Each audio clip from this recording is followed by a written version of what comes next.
चलिए एक बार फिर से निकल चुके हैं गांव के इस सफर में। हम पहुंचे दादरा गांव में, जहां गांव के सभी लोग अपने काम में लगे हुए हैं अपने पूरे परिवार के साथ, और गांव की जो सुंदरता है वो खुद अपने आप में बयां कर रही थी। हम पहुंचे तो हमें सबसे पहले हवेली दिखी और हमने अपने इस सफर की शुरुआत यहीं से की। एक बार फिर से आप सभी का स्वागत है और हम फिर से आ चुके हैं एक और गांव में, और उस गांव का नाम है दादरा, जो कि बाराबंकी से 13 किलोमीटर दूर है। और सबसे पहले आप सभी को धन्यवाद कि आपने हमें इतना प्यार दिया, हमारे गांव की जो इतनी सारी हम जो लोगों ने वीडियो बनाई है उसके लिए तहे दिल से शुक्रिया। और हमारे साथ आमिर है, आमिर इस गांव में रहते हैं, और आमिर से मैंने पूछा कि इस गांव की खासियत क्या है, तो शुरुआत में ही एक खासियत पता चल गई, और वो क्या है वो आमिर बताएंगे। ये हवेली है खास, सबसे अच्छी और सबसे पुरानी हवेली है। अब इसमें फिनिशिंग भी होनी है, बाद में होगी। आइए अंदर दिखाते हैं। तो आइए चलो आपको हवेली दिखा देते हैं, और हम अंदर चल रहे हैं। आप जैसे देख सकते हो अंदर आते ही दूर से कितना बड़ा आपका इस गांव में ये हवेली है। और हवेली जो है गांव में बहुत कम देखने को मिलती है। हमने यहाँ से परमिशन ली, और यहाँ पे शाहीन जी हैं जो इस वक्त अकेले रहती हैं इस हवेली में।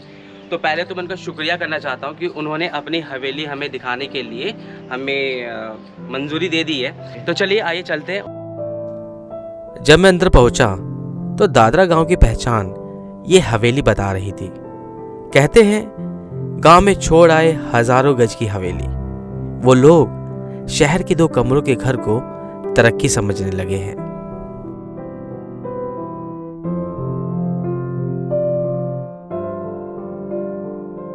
मैं इस हवेली के अंदर आया, और इस हवेली के अंदर में जब आया तो मैं दरवाजे गिनते गिनते ही थक गया, क्योंकि इसमें दरवाजे बहुत हैं यहाँ पे।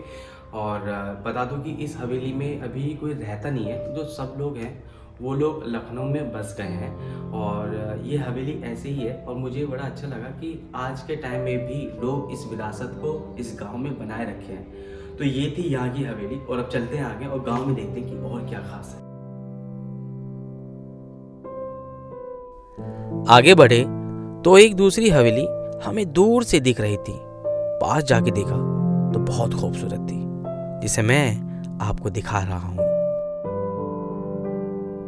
जैसे बता दूं कि इस दादरा गांव में सिर्फ एक ही हवेली नहीं है, एक हवेली हमें और दिखी, और मैंने आमिर से कहा कि इस हवेली में मुझे देखना है, क्योंकि जो ऐतिहासिक चीज़ है आज भी उस गांव में लोगों ने ज़िंदा रख रखा है। और यहाँ बता दूँ, ये जो पीछे मेरे हवेली आप देख रहे हो, सन 1912 में ये हवेली बनी थी, और गनी अहमद किदवई जी ने इनको बनाया था। इनके बेटे सईद अहमद जी हैं, उनसे मेरी बात हुई थी। उनके बेटे का नाम हसन है। तो हमने कोशिश की है कि शायद इनके जो हवेली के जो मालिक हैं उनसे बात हो जाए। और हवेली का नाम बता दूं कि दादरा हवेली के नाम से ये हवेली जानी जाती है, और बहुत ही खूबसूरत हवेली है।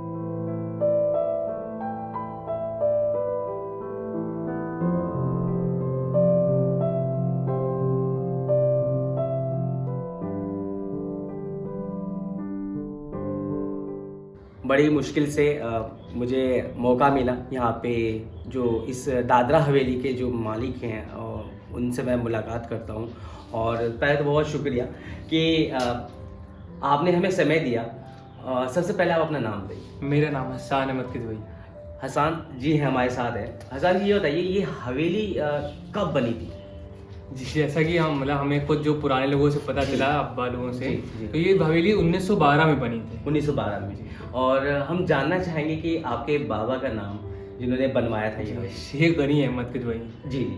तो कैसा लगता है आपको कि आप हवेली में हैं, और आपके दादाजी क्या करते थे?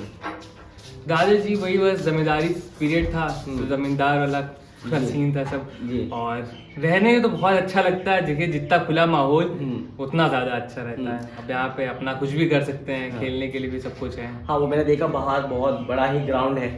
और जब आप गांव में निकलते हैं, जब आपको लोग बोलते हैं, आपके दोस्त लोग बोलते हैं कि राजकुमार आ रहे हैं, हवेली है, तो कैसा आपको लगता हो? वो फीलिंग्स मतलब अंदर से बहुत अच्छी आती ही अच्छी है। आती है। जी बिल्कुल। तो अभी आप क्या करते हैं? अभी मैं ग्रेजुएशन कर रहा हूँ अच्छा अच्छा टेक्नो ग्रुप ऑफ इंस्टीट्यूशन से। अच्छा अच्छा।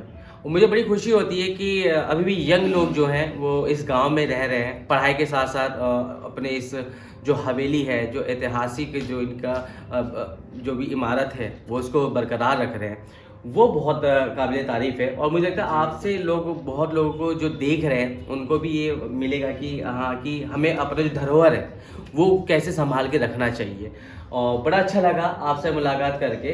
और हम अब दादरा गांव में हम अभी आगे निकलेंगे और देखते हैं कि यहाँ पे और ख़ास चीज़ें क्या हैं।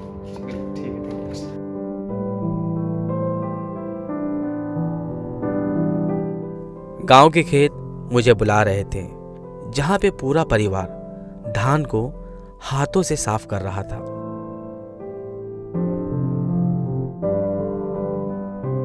जैसे इस दादरा गांव में मैं आगे बढ़ा और धान जो है वो पूरी तरीके से तैयार हो चुके हैं। धान को कूटते हैं, यानी उसको धान को साफ करने के लिए कई लोग मशीनों का यूज़ करते हैं, लेकिन कुछ लोग हैं जिनके पास मशीनों के लिए पैसे भी नहीं होते, तो वो लोग पूरे परिवार के साथ वो मेहनत करते हैं, हाथों से धान को कूटते हैं इस तपतपाती धूप में। तो वो मैं आपको दिखा रहा हूँ, आइए चलिए। और मैं भी कोशिश करता हूँ धान को कूटने की कि कितनी मेहनत लगती है। कैसे उठाते हो? ऐसे उठा लो भाई। क्या सर पे रखोगे? नहीं सर पर नहीं रखा, सर में रखते हूँ, कान में रखते हैं धान। क्या रखोगे? ये धान कान में रख जाए कैसे दे रखे गीले हैं क्या बीबी? ओटी है जमीन गीले, अब नीचे नम पड़ा है, अब बात आ रही मजबूरी है थोड़ा। फूटो इसमें से ही ऐसे उठा के यूं निकल तो रहा है क्या? नहीं निकल रहा?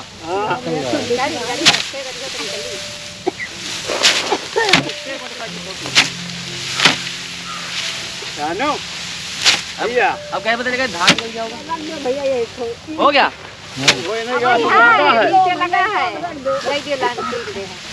देखिए मैं आपको सच बताऊं कि मैंने करने की कोशिश की तो मुझसे नहीं हो रहा। अभी बचा हुआ है धान, तो धूप में ये ऐसे पूरा परिवार मिलके इसकी मेहनत कर रहे हैं कि कैसे धान को कूट के अपने घर के लिए लेकर जाए। तो ये सफ़र इतना आसान नहीं है। इस दादरा गांव में आपने देखा कि कैसे धान की जो है वो कुटाई वो अपने हाथों से पूरा परिवार मिलके करता है।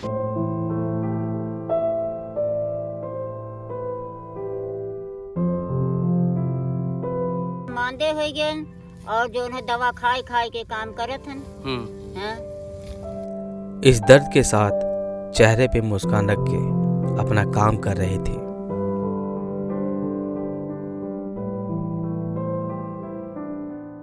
समस्या ये है कि सबसे ज़्यादा जो है खेती में जो है हर किस्म के कार्य में जो है मेहनत है। बेसार लाना है, जुतवाना है, बोआना है, काटना है, फिर रात में यहाँ पे जो है सोना है। और सोने में जो है इस वक्त ओस इतनी ज़्यादा गिर रही है कि इतना साइड इफ़ेक्ट होता है कि दवाइयों पे दवाइयाँ लेनी पड़ती हैं। और मौका पड़ा जो है इधर एक खेत हमारा है, आप देख आइए उसको जो है वो तो बेकार हो गया तो पूरा जो है इसमें लगाई नहीं आती है हम लोगों की। पानी पी के बिना कुछ खाए इस तरह अपने परिवार के साथ धान को कैसे मेहनत करके साफ कर रहे थे। जो अनाज हमें शहर में आसानी से मिल जाता है उसके पीछे ऐसी मेहनत होती है, तो हमें अनाज की कदर करनी चाहिए। गांव का सफ़र जारी रहेगा। अभी तक ये वीडियो अगर आपको पसंद आई है तो लाइक, शेयर और हाँ सब्सक्राइब ज़रूर करिएगा और इसका दूसरा पार्ट जल्द आएगा।